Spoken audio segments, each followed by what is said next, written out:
안녕하세요. 저는 30살 남자입니다. 제가 정말 말 같지도 않은 경우를 겪게 되어서 그로 인해 5년 넘게 만나고 있었던 여자친구와 헤어졌습니다. 그래서 여러분들께 이야기를 해드리고 다들 조심했으면 하는 마음에 이렇게 사연을 올리게 되었습니다. 모든 여자들이 다 그런 것은 아니겠지만 제가 만난 전 여자친구처럼 물상식한 사람들이 남녀 가리지 않고 있을 수 있으니 주의하시길 바라는 마음입니다. 저도 그렇게 온화하고 따뜻한 품성을 가진 여자친구에게 그런 이중적인 모습이 있을 거라곤 감히 상상조차 못 해봤거든요. 편의상 여자친구라고 표현하겠습니다. 먼저 저와 제 여자친구는 제가 23살 때 만나게 되었습니다.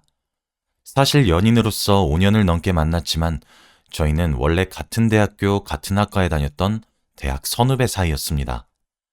나이는 제가 연상이고요. 제가 2살 더 많습니다. 제가 22살이 되던 해에 새내기로 제 여자친구가 입학을 하게 되었어요. 제가 학교에서 학생회도 하고 뭔가 주도적으로 해야 하는 활동 같은 것들을 많이 참여를 했기 때문에 아는 선후배와 친구들, 동기들이 무척이나 많았습니다. 당연히 새내기들과의 술자리도 많이 참여했고요. 처음 여자친구를 만났을 때 정말 제가 꿈에 그리던 이상형이 나타났다고 생각이 들 정도로 첫눈에 반했습니다.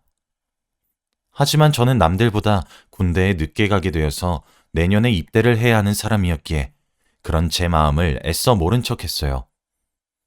제가 군대에 가서 2년이란 세월을 아무리 휴가를 자주 나온다고 하더라도 곁에 있어주지 못하는데 그 기간을 기다려달라고 말을 하기에는 너무 이기적이라고 생각을 하게 되었거든요. 어쨌든 저는 여자친구와 번호를 교환해서 친한 선후배 사이 정도로 만족했습니다. 그러던 어느 날이었어요. 그날따라 몸이 매우 안 좋더라고요.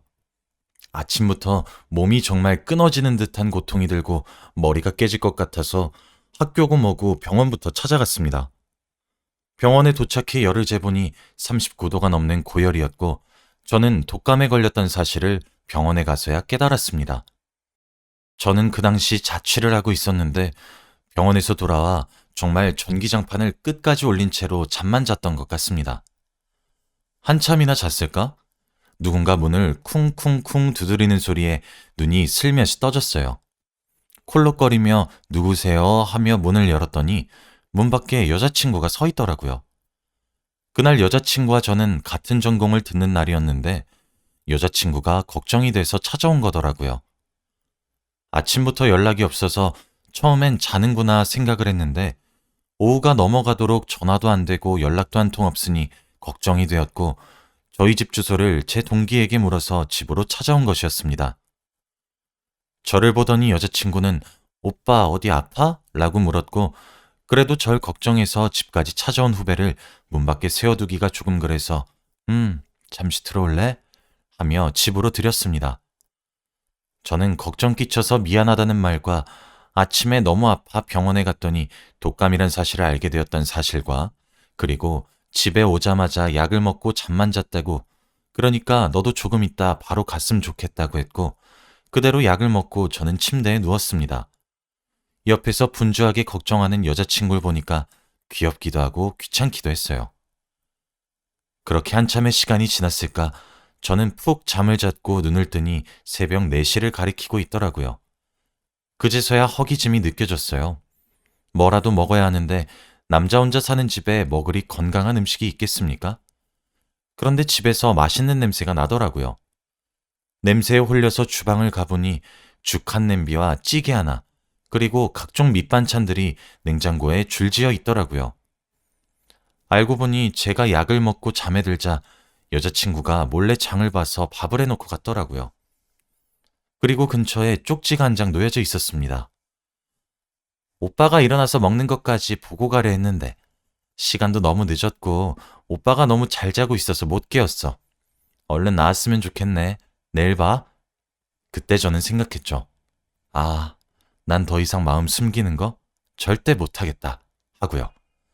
저는 그 광경을 본 순간 여자친구와 교제를 시작해 결혼을 허락받는 것까지 전부 상상했거든요.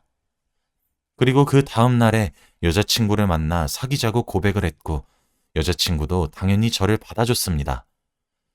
그리고 저흰 제가 입대하기 전까지 약 7개월가량을 정말 예쁘게 사귀었고 그대로 저는 입대를 했습니다. 입대를 한 이후에도 여자친구는 제게 늘 사랑을 표현해 주었어요.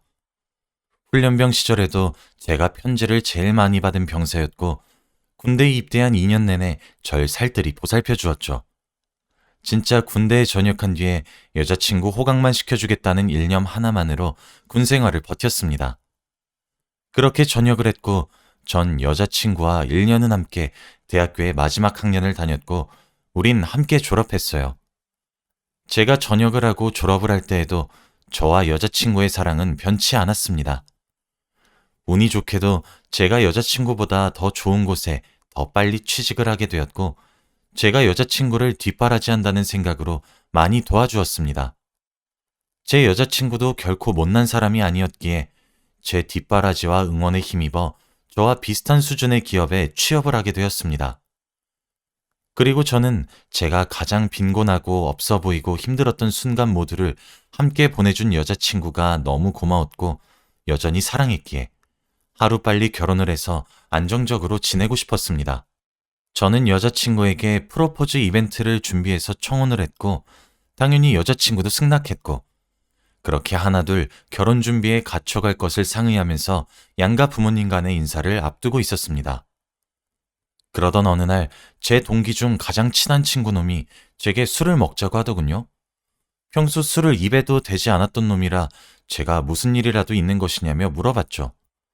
그랬더니 둘이서 할 말이 있다고 하더라고요.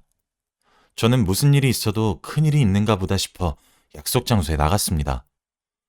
친구는 저를 앞에 앉혀두고 술을 연거푸 3잔 정도 마시더니 현수야, 결혼 다시 생각해보면 안 되겠냐? 하더라고요.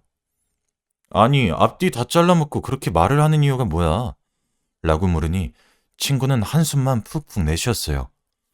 그리고 결심한 듯 이어지는 친구의 이야기는 실로 놀라웠습니다. 친구의 이야기를 요약하자면 이러했습니다. 사실 제 여자친구는 여자친구라는 이유만으로 제 지인들과 안면을 텄습니다. 알다시피 저는 계속된 학생의 역할과 대외활동 등으로 아는 사람들이 위아래로 많이 있었고요. 그런데 어느 날 제 친구가 대학교 근처에서 제 여자친구를 우연히 봤다고 합니다. 인사를 하려고 다가갔는데 어떤 남자와 함께 오피스텔에 들어갔다고 하더라고요. 처음엔 저와 만나고 있던 사실이 아주 공연하게 알려져 있으니까 친구인가 보다 하고 넘겼는데 제 친구가 그쪽 근처에 살고 있어서 본의 아니게 그 모습을 자주 봤다고 하더라고요. 당시엔 제가 군복무 중이어서 말을 하는 것이 맞나 라는 생각도 많이 들었고 둘 사이의 문제인 것 같아서 모르는 척을 해야 한다고 생각해서 아무런 말을 하지 않았다고 하더라고요. 그런데도 제 친구는 신경이 계속 쓰였던 모양인지 제 여자친구에게 자연스럽게 어디에 사는지 물어보게 되었고 여자친구의 대답은 그때 친구가 목격했던 오피스텔 이름이었다고 합니다. 하여튼 그 정도로만 알아두고 넘어갔는데 그리고 한참 있다 제가 전역을 했다고 하더라고요. 그런데 사귀기만 한다면 다시도 모른 척을 해야겠다는 생각을 했다고 합니다. 아무래도 둘 사이의 개인적인 문제라고 생각해서요.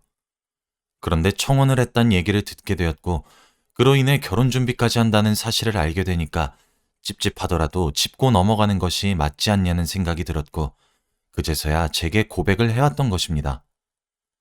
그러면서 그렇게 오피스텔에 데려갔었던 남자가 2명이었다고 언질해 주더라고요.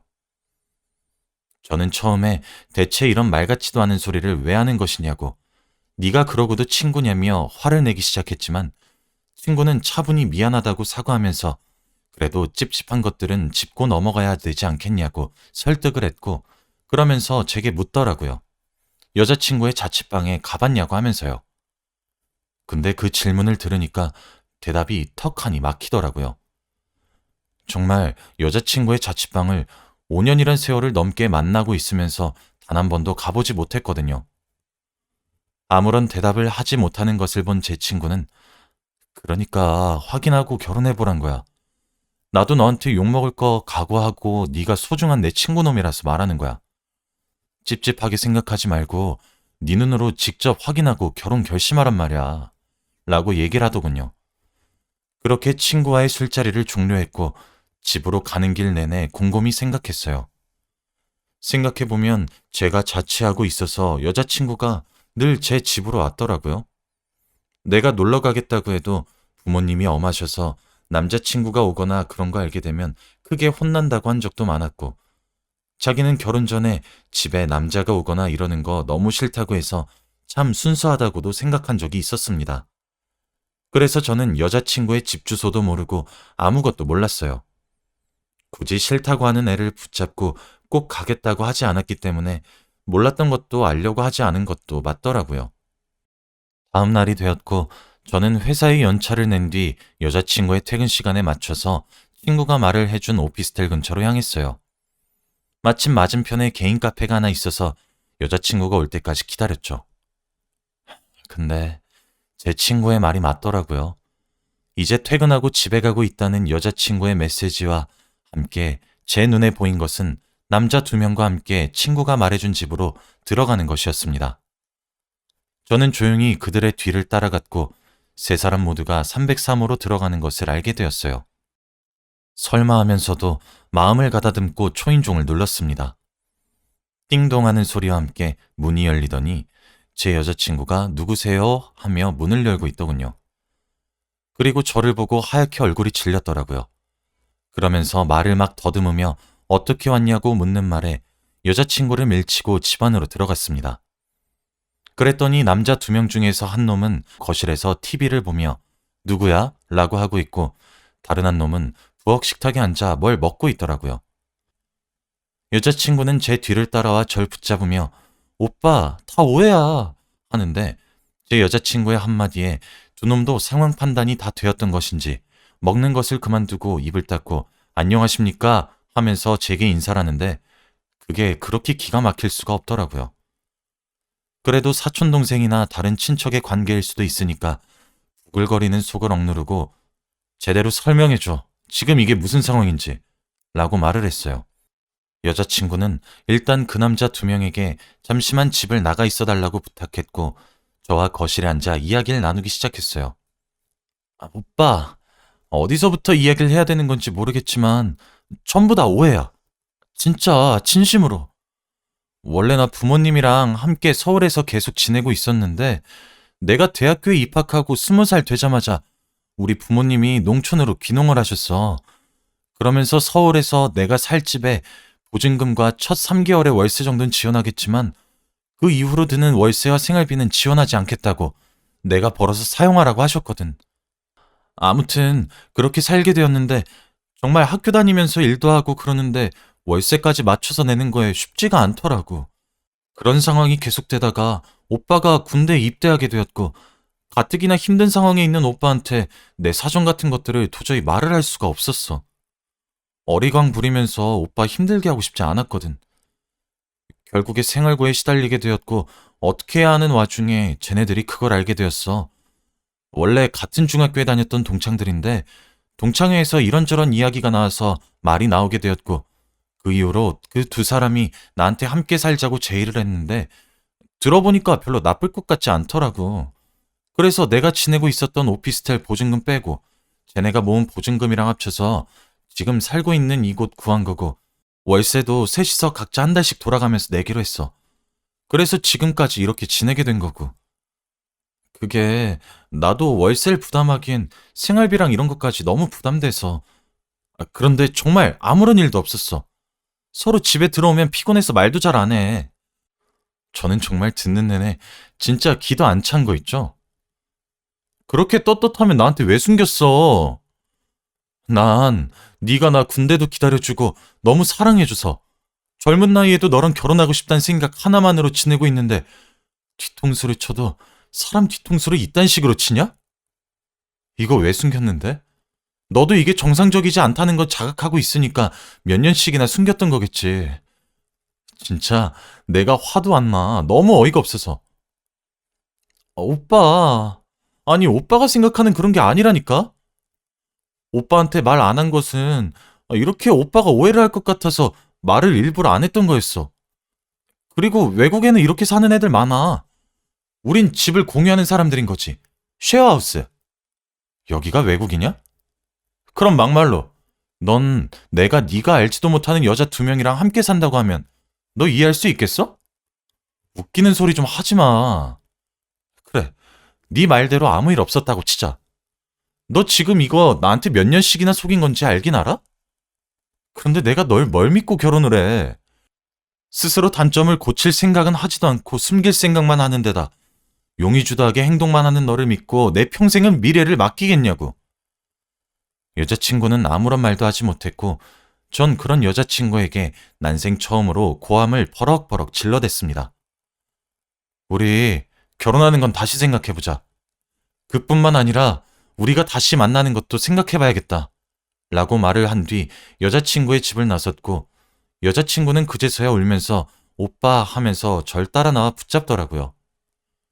붙잡는 여자친구를 뿌리치고 1층 로비로 내려가 집으로 향하려고 하니 그 남자놈 2명도 여자친구가 울면서 저를 따라 나오는 것을 봤는지 제 앞길을 막으면서 진짜 아무 일도 없었어요, 형님. 진짜입니다, 형님. 하는데 진짜 너무 짜증나서 어깨를 팍 치고 제 갈 길을 갔네요. 그리고 며칠 뒤에 저는 여자친구에게 이별을 통보했습니다. 그리고 그 사실을 알려준 친구에게 가서 이야기의 전말을 말을 해줌과 동시에 고맙다는 말도 함께 했어요. 그 후로 벌써 2년이란 시간이 지났네요. 저는 그 이후로 너무 커다란 배신감이 들어서인지 아직 연애를 하지 않고 있습니다. 이제 제가 여자를 못 믿겠다는 생각이 들 정도로 너무 상처가 컸던 경험이었던 것 같습니다. 저희 부모님도 제가 결혼할 여자와 헤어지게 되었다는 자초지종을 듣고 입을 떡하니 벌리셨고 그저 저를 위로만 해주시더라고요. 그 아이와 헤어진 지 지금도 꾸준히 소개팅 들어오고 만나자고 대시가 들어오는 것을 보면 저도 꽤 괜찮은 사람인 것 같긴 한데 아직 새로운 사람을 만날 마음의 준비가 잘 되지 않는 것 같네요. 그 아이도 여전히 결혼을 하지 않고 있는 것 같습니다. 그들과 함께 사는 건지 아닌지는 모르겠지만 같은 과여서 그런지 소식이 종종 들리기도 하고 그 아이가 제게 직접 만나서 이야기 좀 하자 뭐 그런 식으로 연락이 오기도 하는데 참 징그럽게 느껴지네요. 저는 제가 이런 일을 겪으니 저도 믿겨지지가 않네요.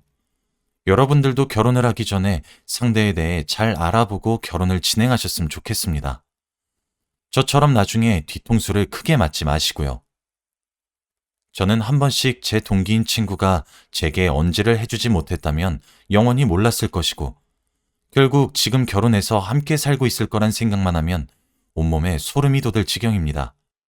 알려준 친구는 제게 괜히 너희들 사이에 끼게 되어서 곤란해질까 걱정이 되어서 말을 아꼈다고 미안하다고 사과했고 저도 그런 친구의 입장을 충분히 이해했고 존중했고 그럼에도 불구하고 저와 우정이 끊길 것까지 각오를 해서 절 말려준 것이 너무나도 고마웠습니다. 그래서 여전히 그 친구와는 깊은 우정을 나누고 있습니다. 여러분, 정말 10길 물속은 알아도 1길 사람 속은 알 수 없는 것 같아요. 그렇게 천사 같은 얼굴로 그런 일을 숨길 줄이야. 정말 세월이 아무리 지나도 그날의 충격은 가시지 않을 것 같습니다. 하지만 그럼에도 불구하고 저는 가정을 이루고 싶기 때문에 언젠간 좋은 여자를 만날 거라고 믿고 있습니다. 지금까지 제 이야기를 들어주셔서 너무 감사드리고 다들 행복한 하루 보내셨으면 좋겠습니다. 긴 이야기 읽어주셔서 감사합니다.